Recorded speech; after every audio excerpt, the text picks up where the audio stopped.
know it's super cold outside, but I think you're going to be really glad you braved the cold to come and see what you're about to see because it is fabulous. Before we get started, there's a couple of housekeeping things that I'd like to take care of. First of all, I'd like to commend all of you for sitting so nicely and quietly on the floor. This is super important to our performers tonight, so thank you for doing such a good job. The second thing is we have a camera here by the door and one in the back. If you need to get up during the performance, there are two ways out, one this way and one over this way. Try to refrain from walking in front of the camera because this is our only recording that we'll have for purchase of our sweet pumpkins and their performance tonight. So if we can help to not walk in front of those, that would be great. Okay. So I promised it would be good, and without further ado, we'll get started. Our 5th grade performance.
The two young explorers woke up.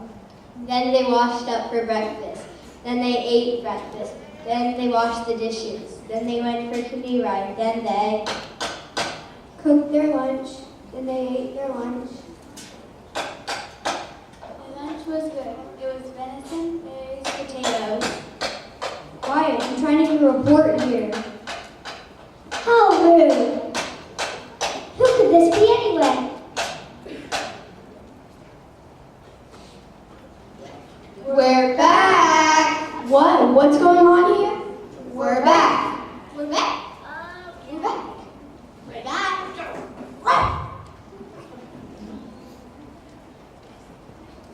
We're back from the expedition. Yep, we made it to the Pacific Ocean and back in just 2.5 years. We would have been here sooner, but the last 100 miles was the pits. Yeah, the traffic on the Missouri River was unbelievable. Yeah, it was rough. Wait a minute, just wait a minute here. The expedition of Lewis and Clark. That's Clark and Lewis. Don't try to confuse me, mister. I have known that the expedition of Lewis and Clark, Clark and Lewis, or whatever, took place over 200 years ago, in the years 1804 to 1806. Wow, guess that 100 miles was harder than I thought. You can't be the Lewis and Clark. Do you think we could be the Clark and Lewis? Well, I don't see how. Well, I'm quite certain that I'm Meriwether Lewis, the person commissioned by President Thomas Jefferson to lead the expedition. That's right, he is, and I know William Clark, the other captain, that was asked to make this trip. And I'm Sharp-Nose, the clumsy guy, and the interpreter, at least I think I know. Am I? I'm Package Wynn, the guide for the group and Sharp-Nose's wife. You are? Oh, yeah, I mean, you is. I mean, you was. I mean, you are. I mean, I do. Oh, brother. I'm certain that I'm the slave who made the trip. They call me York. Ruff, ruff, I'm the dog's skin, could you tell? Yep, he's the dog, all right. so confused. My research is sure to come under intense scrutiny if what you're telling me is true. Research? Yes, you see us supposed to do a report about the adventures of Lewis and Clark? Yeah, I know Clark and Lewis. I know people like Funkel and Simon. Our report says that you've been home since 1806. Now why should anyone believe anything I said? Don't get all upset, little girl. We'll explain the whole thing to you. Yeah, we'll give you a first-hand account of our trip. It was wonderful. It was eventful. It was eye-opening. It was rough. Let's tell her all about it. Hit it, Phillips.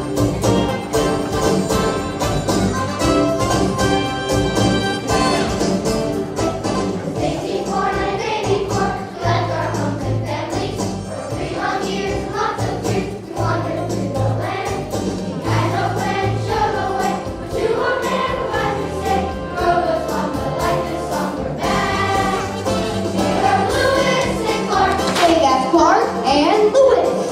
Heading west to see what they can find. Mr. Lewis and Clark. Say that's Clark and Lewis. The rest were all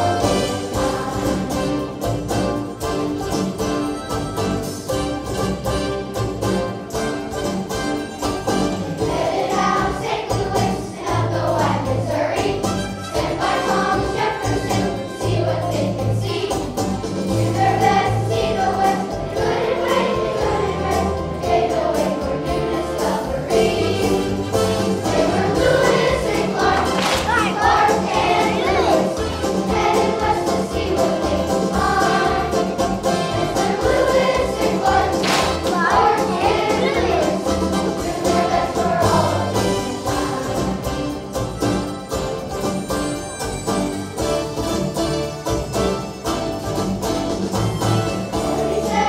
and on the guys that got Jovia. A man called George, a great big dog, and no named Charbonneau. He'll go swishing through, guns and gears and jubilees.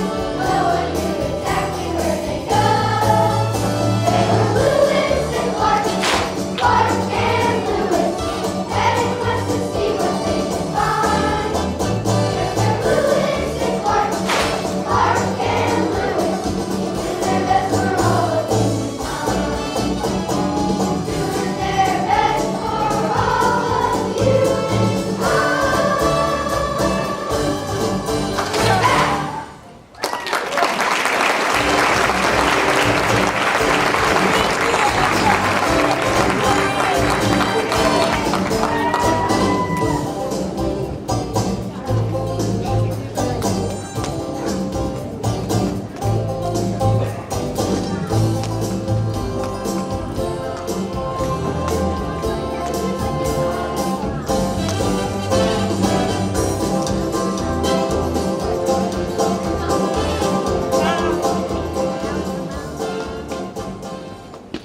Well, I'm still not totally convinced, but I'm sure this is going to make for an interesting report. And we have stories to tell you.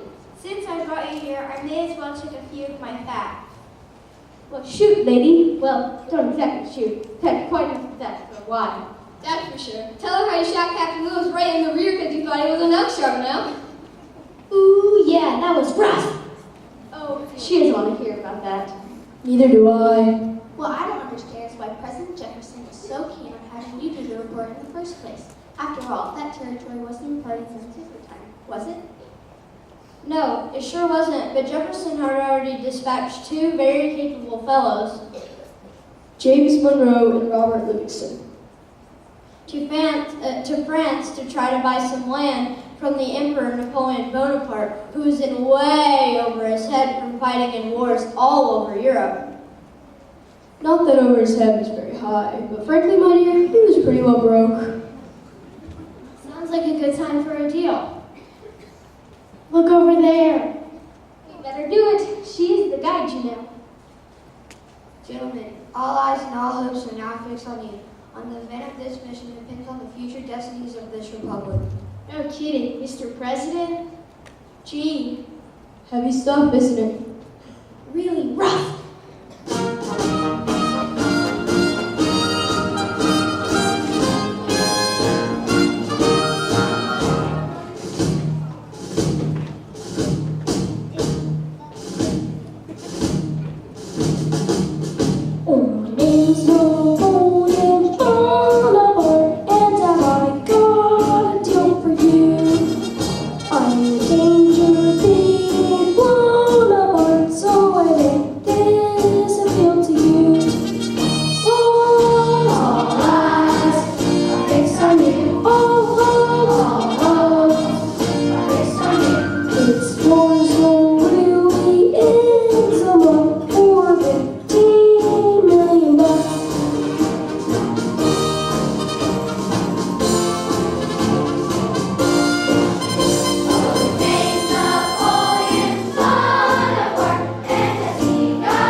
Monroe and Livingston, but a lot more than they originally intended.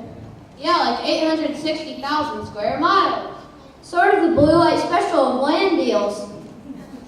The truth is, we didn't even know what America owned when we set on our journey. I thought we were going on a little canoe ride or something. Many Americans have some strange ideas about ownership at that time in our history. You can say that again. Well, let's get back to the trip itself. So you headed out of St. Louis in a couple of canoes and keelboats. Was this trip everything you thought it would be? Are you kidding? It was the adventure of a lifetime. It was spectacular! It was enlightening. What trip? It was free. It was magnificent. It was glorious. It was stupendous. Wait, stop. Hold it. I can't believe I'm hearing this and I know I'm having some pretty good ears. Good grief, fellas. Give me some music. Now, baby, let me give it to you straight. The one who did the entire trip on 4 little paws and not a hydrant in sight. They can say it was this great adventure, full of romance, excitement, and thrills.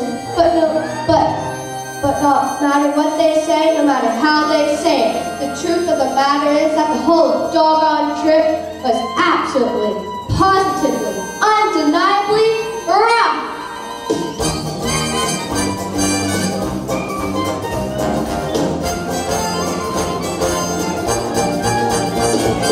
That's 5, 6 weeks, without a million to me. Rats and worms, things and storms, everything else that's stormy. They were great adventure, and all that sort of stuff. But let me clue you in, baby, from one to those was rough. Traveling every day, rock, rock. Never time to play rock, rock. Sleeping in the hay, rain and June and May, trying to run away. Never have to say. Snakes and bears, no one cares, especially when you're going there. Snow and sleet, makes you mean, especially when there's nothing to eat. They were great adventure, and all that kind of stuff. But let me clue you in, baby, from one to those was rough. Mighty ground snakes, rock, rock. With the belly aches, rock, rock. Run through the lake, playing give or take, things you need a break. It's a bit to say.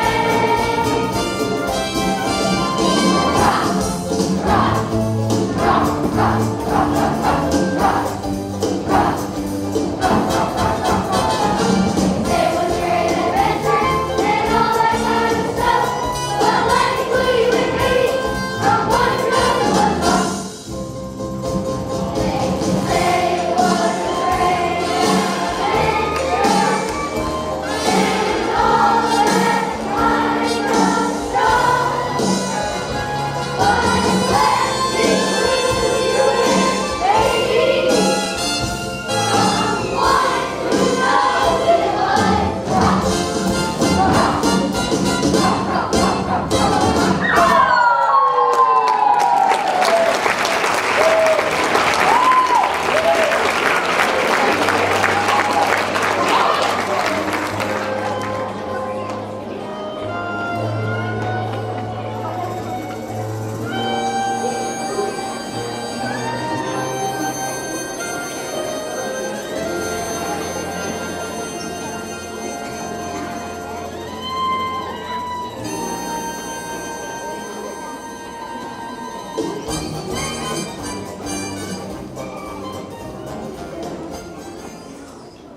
Boy, that does sound rough. No kidding, lady. Well, Scanner is right to a certain degree. It could be a pretty trying adventure at times, what with the wild animals, miserable weather, and trying to keep the native populations from doing us in. What about those native populations? What was their reaction to your visiting their lands? Why don't you ask Sacagawea? She probably knows the best answer to those questions. Zoe, she is the guide, Gina. And your wife. She is? Oh, I mean, yes, she is. Wow. It's true, we never really lived without Sacagawea, and her skills as guide and interpreter. Sacagawea, how did your people respond to the visitors from the east?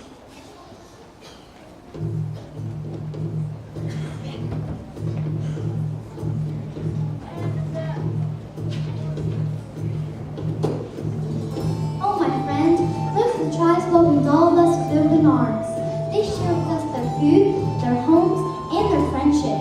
They did not feel that there was any reason to be way, in most instances, we were visitors in the world they had already inhabited for generations, the world they had already called home.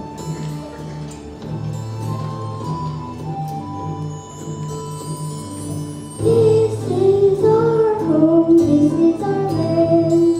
Hills and valleys, mountains and sands.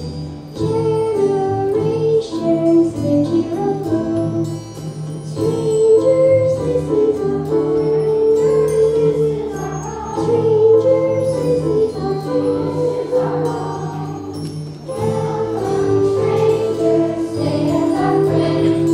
The beauty of our land never ends. When you decide you understand, this will soon be our land.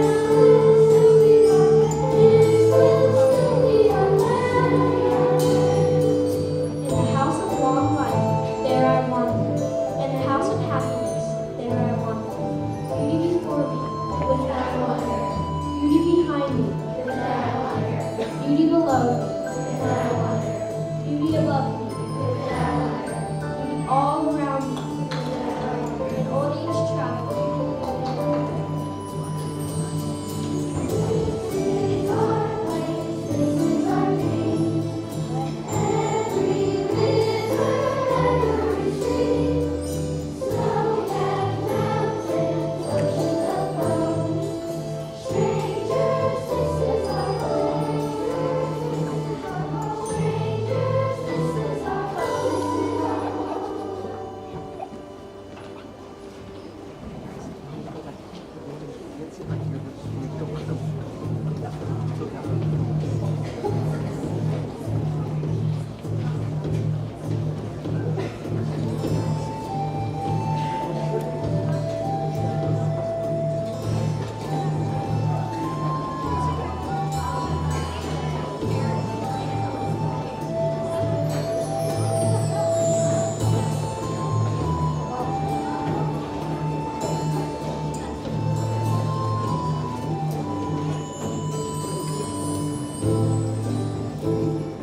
Wow, I'm beginning to see Native Americans in a whole new way. But my big question now is, how did you ever really know where you were going out there in the wilderness? It was Hi, it's Gannon. It wasn't always easy, but with the help of Sacagawea and the other guides along the way, plus the stars, the sun, the planets, and the river current, the direction was usually quite obvious. Actually, it was our expert mastering of the sciences of astronomy, geography, geometry, physics, meteorology, and all the earth sciences, matched with our innate sense of direction, line, and form that got us to and from our manifest destination with near a single missed cue. In other words, we got lucky.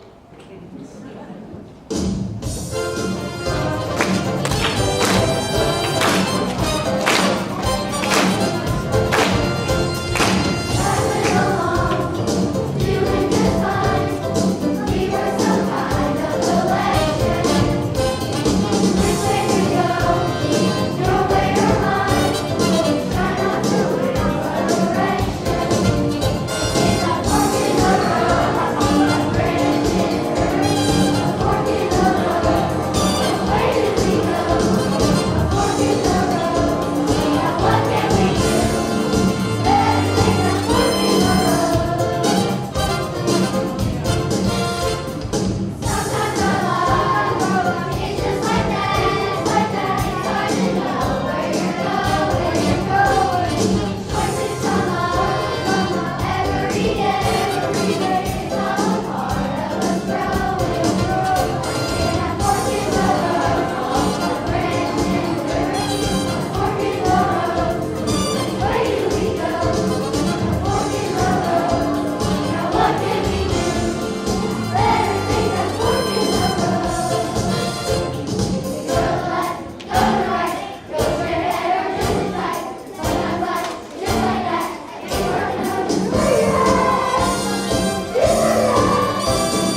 whole new land, I think I felt more free than I ever had.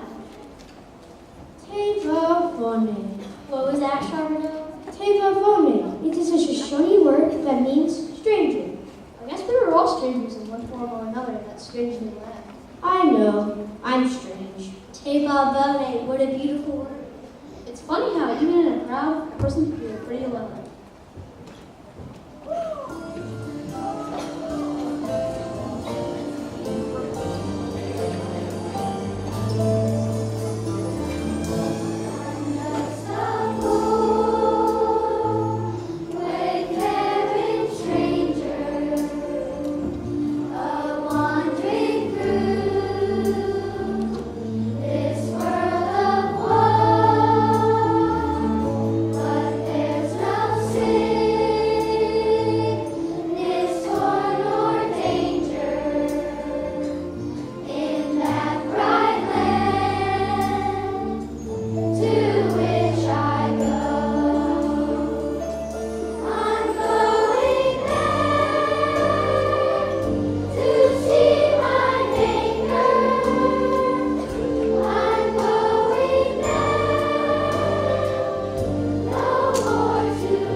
Was there ever a time when you thought you might not ever make it across the entire continent? Yes, of course. Indeed, there were times like that.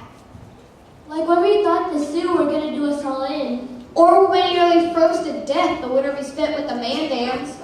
How about the time we saw 220 grizzly bears in one day?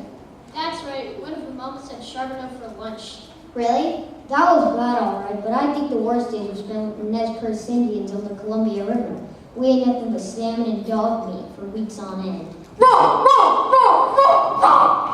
Ah, yes, the Columbia. That's when we for sure we would make it across to the Pacific. After making it past the Great Falls of Missouri, I thought I'd never want to see a rushing river again. We have made it across the entire chain of the Rocky Mountains. Needless to say, we are pretty battered. And that's when Captain Clark discovered a river that we called Clearwater. That led us right into mighty Columbia. We also met up with the Nez Perce Indians who saved our lives through their kindness and generosity. They fed us. And they helped us build new dugout canoes that got us back on this beautiful river and it's tumbling down to the sea.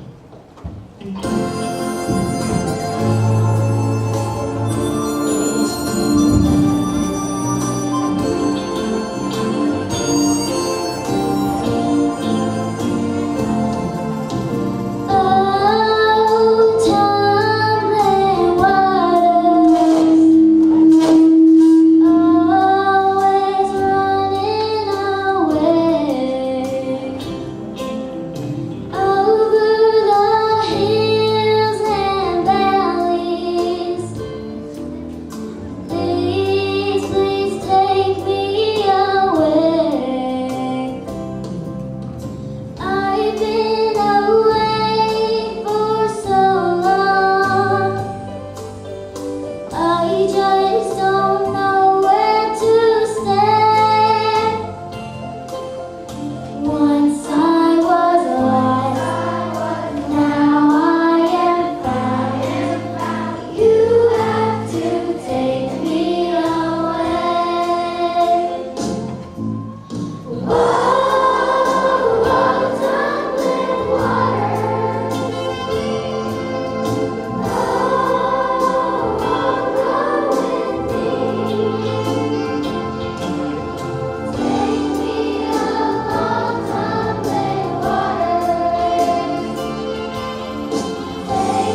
honestly never believe what just happened to me. I was working on my report about King Arthur and his knights of the Royal Round Table, and you'll never believe who came knocking at my door. King Arthur and his knights? No, that'd be impossible. They've been dead for hundreds of years. Well, who then? Two guys named Clark and Lewis and a whole group just got home from a cross-country expedition. We're back!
Is there any better way to warm up on a cold night than what we just saw?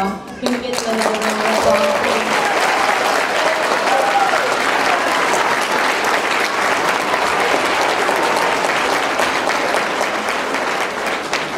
Thank you. It's always so nice to see you. We're glad you came out to be here and to see our celebration of hard work and learning. See, learning can be fun, contrary to what many of you think. But I think that we all had a good time learning about Lewis and Clark, and I think this is something you'll remember forever. So thank you, Ms. West, and thank you to all the volunteers who helped to set up our stage and make our wonderful decorations.